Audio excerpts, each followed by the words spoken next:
నా మనసులో చెలరేగుతున్న సంఘర్షణ భరించలేకపోతున్నాను. ఇంటర్నెట్ ద్వారా నేను రాసుకున్న 4 మాటల్ని ఎవరు చదువుతారో, ఎంతమంది చదువుతారో, అసలు ఎవరైనా చదువుతారో లేదో కూడా నాకు తెలీదు. కానీ రాసుకున్న ఈ 4 ముక్కలు నా బాధను తగ్గించాయి. నన్ను వాడు మానభంగం చేసి 6 నెలలు గడిచిపోయాయి. ఈ 6 నెలలు మానసికంగా నరకం అనుభవించాను. పోలీసులకు స్టేట్మెంట్లు ఇవ్వడానికి, వైద్య పరీక్షల కోసం, కౌన్సిలింగ్ కోసం ఎన్నో దఫాలుగా బయటకు వెళ్లాల్సి వచ్చింది. గాయపడ్డ నా నగ్న చిత్రాల్ని నేనే చూడాల్సిన దుస్థితి. ఇంకా ఆ రాక్షసుడికి మాత్రం శిక్ష పడనే లేదు. ఇది ఒక మహిళ రాసుకున్న బ్లాగ్.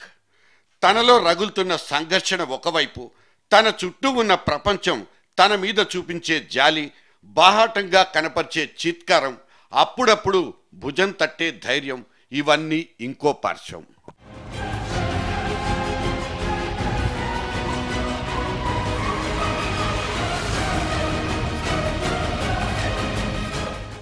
భంగపడ్డ అభయ బెంగపడకూడదు, భయపడకూడదు, బెదిరిపోయి కలుగుల్లో దాక్కోకూడదు. ఇవి నిన్న కనిపించిన వినిపించిన ప్రజల ఆకాంక్షలు. ఆమెకు తన భవిష్యత్ జీవితం పట్ల కనీస భరోసా ఇవ్వడానికి పనికొచ్చే సానుకూల వచనాలు కూడా ఇవే. చేతులెత్తి మొక్కినా, వేడుకున్నా, బ్రతిమెలాడినా, ఆరోగ్యం బాగోలేదంటూ మొత్తుకున్నా కనికరించని ఆ ఇద్దరినీ తయారు చేసింది కూడా మన సమాజమేగా. చట్టాలు తయారు చేసుకుంటాం, దోషుల్ని పట్టుకుంటాం, కోర్టుల్లో న్యాయం కోసం పడిగాపులు కాస్తాం, శిక్ష పడితే అమలు చేస్తాం. ఇవి మనకు వినిపించే మాటలు, మనం తరచూ చూసే దృశ్యాలు కూడా.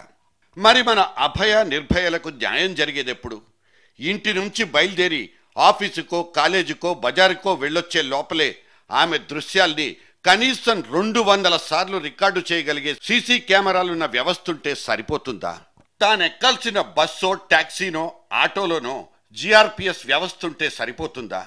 ఆ ఎక్కిన వాహనంలో తాను ఫ్రెండ్స్తో మొబైల్లో చాటింగ్ చేయకుండా జాగ్రత్తగా ఉంటే సరిపోతుందా? అసలు ఎక్కే వాహనం నడిపేవాణ్ణి జాగ్రత్తగా గమనిస్తే సరిపోతుందా? తన ఫోన్లో కొత్తగా కనిపెట్టిన సాఫ్ట్వేర్ లోడ్ చేసుకుని పానిక్ బటన్ నొక్కేస్తే చాలా? ఎన్నెన్ని ఉన్నా, ఏమేం చేసినా లక్షల జతల మృగాళ్ల కళ్ళు ఉన్నంతకాలం ఆ మహిళకు భద్రత ఎక్కడిదన్నా ఒకే ఒక ప్రశ్నకు ఎవరు సమాధానం చెప్పాలి? పోలీసుల, ఆఫీసు యాజమాన్యాల, లేక ప్రజా సంఘాల?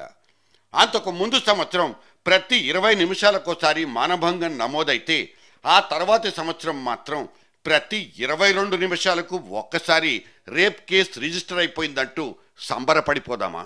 నిజమే, ఇది మగోడి యాటిట్యూడ్ ప్రాబ్లం.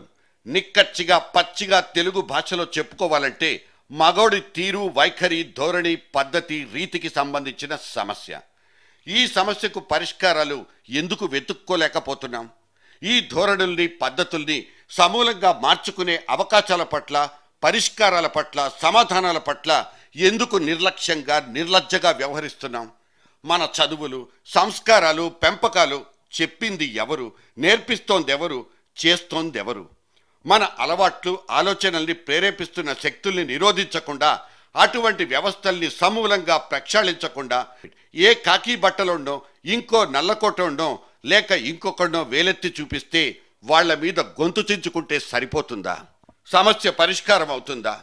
చరిత్ర పుస్తకాల్లోని పేజీలు, వాటిలో రాసుకున్న పాఠాలు అన్నీ వేలెత్తి చూపించేది మనల్నే, మిమ్మల్ని, మమ్మల్ని, మనందరినీ.